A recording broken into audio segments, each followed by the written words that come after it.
Hi friends, welcome to my channel. நான் உங்கள் பிரியா. என் சேனலை சப்ஸ்கிரைப் பண்ணி ஆதரவு கொடுத்துட்ருக்க உங்கள் எல்லாருக்குமே ரொம்ப நன்றி. இனிமேல் சப்ஸ்கிரைப் பண்ண போகிறவங்களுக்கும் ரொம்ப ரொம்ப நன்றி.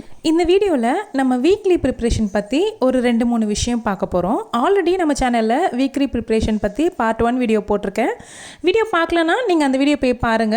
அதை தொடர்ந்து இந்த வீடியோவில் ஒரு சில விஷயம் பார்க்க போகிறோம். நீங்கள் ஒரு வாரத்துக்கு தேவையான ஒரு 2-3 வகையான பயிர் வகைகளை ஊற வச்சு ஃப்ரிட்ஜில் ஸ்டோர் பண்ணி வச்சுக்கலாம். ஏன் ஊற வச்சு எடுத்து வைக்கணும்னு சொல்கிறேன்னா, நம்ம ஒரு சில நேரத்தில் மறந்துடுவோம். அப்படியும் இல்லைன்னா சில டைம் நம்மக்கிட்ட காய்கறி இருக்காது. அந்த டைமில் என்ன செய்யறதுன்னு யோசிப்போம். இந்த மாதிரி ஊற வச்ச பயிர் ஃப்ரிட்ஜில் இருந்துச்சுன்னா யோசிக்க தேவையில்லாமல் சட்டுன்னு ஏதாவது ஒன்று சமைச்சு முடிச்சிடலாம். இந்த ஐடியா ஒர்க்கிங் உமனுக்கு ரொம்பவே யூஸ்ஃபுல்லாக இருக்கும். வீட்டில் இருக்கிறவங்களுக்குமே யூஸ்ஃபுல்லாக இருக்கும். இதை நம்ம ஒரு வாரத்துக்கு கூட ஸ்டோர் பண்ணிக்க முடியும். ட்ரை பண்ணி பாருங்கள். ஸ்நாக்ஸ் வகையில் நம்ம இந்த மாதிரி சோளம், பாப்கார்னுக்குன்னு தனியாக சோளம் விற்குது, மக்கா சோளம்னு தனியாக விற்குது. நீங்கள் கன்ஃபியூஸ் ஆகிக்காதீங்க, பார்த்து வாங்கிக்கோங்க. இந்த மாதிரி சோளம் நம்ம வீட்டில் இருந்துச்சு அப்படின்னா நம்ம சட்டுன்னு பிள்ளைங்க கேட்கும்பொழுது ஏதாவது ஒரு ஸ்நாக்ஸுன்ற மாதிரி பட்டர் போட்டு ஒரு வாட்டி செஞ்சு கொடுக்கலாம், பெப்பர் போட்டு செஞ்சு கொடுக்கலாம், லைட்டாக மிளகாய் தூள் உப்பு தூவி கூட செஞ்சு கொடுக்கலாம். அந்த மாதிரி நீங்கள் செஞ்சு கொடுத்தீங்கன்னா பசங்களுக்கு வீட்டில் சாப்பிட்ட மாதிரி ஒரு ஃபீலும் இருக்கும். நம்மளும் ஆரோக்கியமாக நம்ம கையில் செஞ்சு கொடுத்தோம் அப்படிங்கிற ஒரு ஃபீல் நமக்கு இருக்கும். மோஸ்ட்லி எல்லாருக்குமே செய்ய தெரியும். செய்ய தெரியாதவங்களுக்கு நான் சொல்கிறேன். ஒரு குக்கரில் வெண்ணெயோ இல்லை நெய்யோ எடுத்துக்கோங்க. அதை போட்டு அதுக்கு தேவையான மசாலா, மிளகுத்தூள் போட்டுக்கலாம். அதை போட்டு நீங்கள் பாப்கார்ன் போட்டு மூடி எடுத்திங்கன்னா வாஷர் போடாமல் மூடணும், பொரியட்டோன்ட்டு எடுத்துருங்க. இது பாருங்கள், ரேஷன் கடையில் விற்கக்கூடிய டீ தூள் தான். நான் தொடர்ந்து இந்த டீ தூள் தான் வாங்குவேன். கூடவே ஒரு 5 rupees ஒரு சரம் வாங்கிப்பேன் சக்ரா கோல்டில். இது ரொம்பவே நல்லாயிருக்கும், இது மிஸ் பண்ணிடாதீங்க. அந்த டீ தூளில் ஏலக்காய் பொடியுமே சேர்த்துக்கலாம். அடுத்தது நீங்கள் பார்த்தீங்கன்னா ரேஷன் பருப்பு வாங்கிட்டு வந்ததுமே நம்ம அப்படியே கொட்டி எடுத்து வச்சிடாம ஒரு 10 நிமிஷமோ இல்லை 5 நிமிஷமோ செலவு பண்ணிங்கன்னா இந்த மாதிரி க்ளீன் பண்ணி எடுத்து வச்சிட்டோம் அப்படின்னும்போது சமைக்கும் போது சட்டன் எடுத்து போட்டு ஊற வச்சு சமைச்சிக்கலாம். அந்த டைம் உட்காந்து க்ளீன் பண்ண வேண்டிய பிரச்சனை இருக்காது. இது ஒர்க்கிங் உமனுக்கு ஹரிபரியாக மார்னிங்கில் டிஃபன் பேக் பண்ணுறவங்களுக்கு ரொம்பவே யூஸ்ஃபுல்லாக இருக்கும். க்ளீன் பண்ணி எடுத்து வச்சுருங்க. பருப்பு மட்டும் இல்லை, கோதுமையிலுமே இந்த மாதிரி குச்சி ஏதாவது கலந்து தான் வருது. அதையுமே சரி பண்ணி ஸ்டோர் பண்ணிக்கலாம். வீக்லி ப்ரிப்பரேஷனில் நீங்கள் முக்கியமாக செய்ய வேண்டிய விஷயம் அப்படின்னு என்னன்னு பார்த்தீங்கன்னா, நீங்கள் கண்டிப்பாக ஏதாவது ஒரு தொக்கு வகையை செஞ்சு வச்சுக்கணும். அது நீங்கள் தக்காளி தொக்கோ இல்லை தக்காளி சட்னியோ இல்லை புதினா சட்னியோ இந்த மாதிரி நிறைய விஷயங்கள் இருக்குது. ஒரு சிலர் வத்த குழம்பு மிக்ஸ் ரெடி பண்ணி வச்சுக்குவாங்க. ஒரு சிலர் புளியோதரை மிக்ஸ் ரெடி பண்ணி வச்சுக்குவாங்க.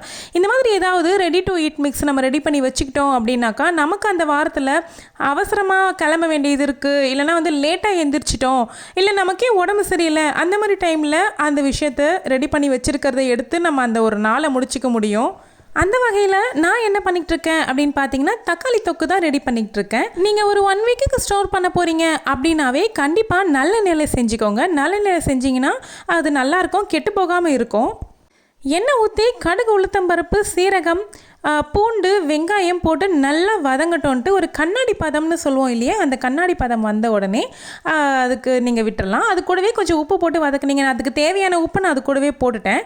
நீங்கள் போட்டு வதக்குனீங்கன்னா கொஞ்சம் சீக்கிரமே வதங்கிடும். தக்காளியுமே நல்லா மசிஞ்சு வரும். தக்காளி சேர்த்துட்டு நல்லா மூடி போட்டு வதக்கி எடுத்துக்கோங்க. நல்லா மசியே வதக்கணும், அப்போ தான் நல்லாயிருக்கும் தொக்கு. இப்போல்லாம் ரொம்ப ஃபாஸ்ட்டாக போயிட்டுருக்குங்க நாள். எல்லாருக்குமே அந்தந்த நாள் ரொம்ப வேகமாக ஹரிபரியாக தான் ஸ்டார்ட் ஆகுது. டக்கு டக்குன்னு முடிக்கணும். இந்த மாதிரி நம்ம கொஞ்சம் வீக்லி டைம் எடுத்து ரெடி பண்ணி வச்சுக்கிட்டோம் அப்படின்னா நீங்கள் ஈஸியாக சமாளிச்சிட முடியும் காலை நேரத்தை. நம்ம சேனலில் ஆல்ரெடி ஒரு வீக்லி ப்ரிப்ரேஷன்ஸ் வீடியோ போட்டிருக்கேன். நீங்கள் அந்த வீடியோ இன்னும் பார்க்கல அப்படின்னா நீங்கள் நிச்சயமாக போய் பாருங்கள். உங்களுக்கு ரொம்பவே யூஸ்ஃபுல்லாக இருக்கும். அந்த வீடியோவுடைய லிங்க்கை நான் ஐகார்ட்டில் கொடுக்குறேன், டிஸ்கிரிப்ஷன்லேயுமே கொடுக்குறேன். உங்களுக்கு எதில் வசதிப்படுதோ அதில் போய் பார்த்துக்கோங்க. தக்காளி வதங்கினதும் இஞ்சி பூண்டு பேஸ்ட்டு சேர்க்கணுன்னு விரும்புகிறவங்க சேர்த்துக்கலாம். மஞ்சத்தூள், மிளகாய்த்தூள், உப்பு ஆல்ரெடி நம்ம சேர்த்துட்டோம் இல்லையா. ஃபஸ்ட்டில் லைட்டாக சேர்க்குறவங்க பின்னாடி செக் பண்ணி பார்த்து சேர்த்துக்கோங்க. எண்ணெய் பெரிய வதங்கந்தும் ஸ்டோர் பண்ணி வச்சுக்கோங்க. எந்தெந்த டப்பாவில் எந்த பொருட்கள் இல்லைன்றதை செக் பண்ணி ரீஃபில்லிங் பண்ணி வைக்கிறது ரொம்பவே முக்கியம் இந்த வீக்லி ப்ரிப்பரேஷனில். இப்போ எல்லாம் கடைகளில் விற்கிற இஞ்சி பூண்டு பேஸ்ட்டு சுத்தமாக நல்லா இருக்கிறதில்ல. ஒரு மாதிரி எண்ணெய் ஜிகிடு மாதிரியான ஸ்மெல் வருது. அதில் கண்டிப்பாக கெட்டு போகாமல் இருக்கிறதுக்காக ப்ரிசர்வேட்டிவ்மே சேர்ப்பாங்க. அதனால் நம்ம வீட்லேயே இஞ்சி பூண்டு பேஸ்ட் ரெடி பண்ணி வச்சுக்கிட்டோன்னா நமக்கு ஒரு அவசரத்துக்கு போடுறதுக்கு யூஸ்ஃபுல்லாக இருக்கும். அந்த டைமில் கடையில் போய் வாங்கிட்டு இருக்க வேண்டியதில்லை. அவங்க ஸ்டோர் பண்ணி வைக்கிறதுக்கு கண்டிப்பாக ப்ரிசர்வேஷன் இல்லாமல் பண்ண மாட்டாங்க. இப்போ ரெடி பண்ணக்கூடிய இஞ்சி பூண்டு பேஸ்ட்டு பார்த்தீங்கன்னா பிரியாணி இந்த மாதிரி விஷயத்துக்கெலாம் போடும்போது ரொம்ப நல்லா வாசனை கொடுக்கும், ரொம்ப நல்லா டேஸ்ட்டாகவும் இருக்கும். கிரேவி குருமா எல்லாம் செய்யும் போது கூட நமக்கு இஞ்சி பூண்டு பேஸ்ட்டு தேவைப்படும் இல்லையா? இல்லை அப்படின்னா நம்ம சில டைம் அதை ஸ்கிப் பண்ணிடுவோம். பட் இஞ்சி பூண்டு இதெல்லாம் நம்ம உடம்புக்கு ரொம்பவே நல்லது, அடிக்கடி சேர்த்துக்கணும். நம்ம இந்த மாதிரி ரெடி பண்ணி வச்சுக்கிட்டோம் அப்படின்னா எந்த சோம்பேறித்தனமும் பார்க்காம நம்ம இதை எடுத்துகிட்டு வந்து போட்டுருவோம். நான் எப்போவுமே பூண்டை விட இஞ்சி அளவு அதிகமாக சேர்த்துக்குவேன். ரெண்டுமே சேர்த்துக்கிட்டு உப்பு சேர்த்துக்கோங்க, மஞ்சத்தூள், நல்லெண்ணெய் போட்டு அரைக்கணும். கல் உப்பு சேர்த்து அரைச்சிக்கோங்க, சீக்கிரமாக கெட்டு போகாமல் இருக்கும். நல்லெண்ணெய் போட்டு அரைச்சிக்கோங்க. போட்டிங்கன்னா கலர் சேஞ்ச் ஆகாமல் எப்போவுமே இதே மாதிரி ஃப்ரெஷ்ஷாக இருக்கும். இது வந்து நீங்கள் அளவு குவான்டிட்டியை பொறுத்து வச்சுக்கோங்க. மேக்ஸிமம் 1 மந்த் வரைக்கும் கூட ஸ்டோர் பண்ணிக்கிறாங்க. பட் நான் வந்து இந்த 2 சின்ன பாக்ஸில் வர மாதிரி தான் பண்ணியிருக்கேன். தேவைப்படும் போது அடுத்ததாக அப்புறமா பண்ணிக்குவேன். 5லேருந்து 6 நிமிஷம் வீடியோவில் கொஞ்சமாக எந்த அளவுக்கு என்னால் சொல்ல முடியுமோ அது வரைக்கும் சொல்லியிருக்கேன்.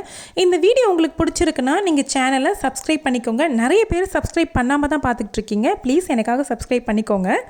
உங்கள் ஃப்ரெண்ட்ஸ் அண்ட் ஃபேமிலிக்கு ஷேர் பண்ணுங்கள். இன்னொரு அருமையான வீடியோவில் சந்திக்கலாம். தேங்க்யூ.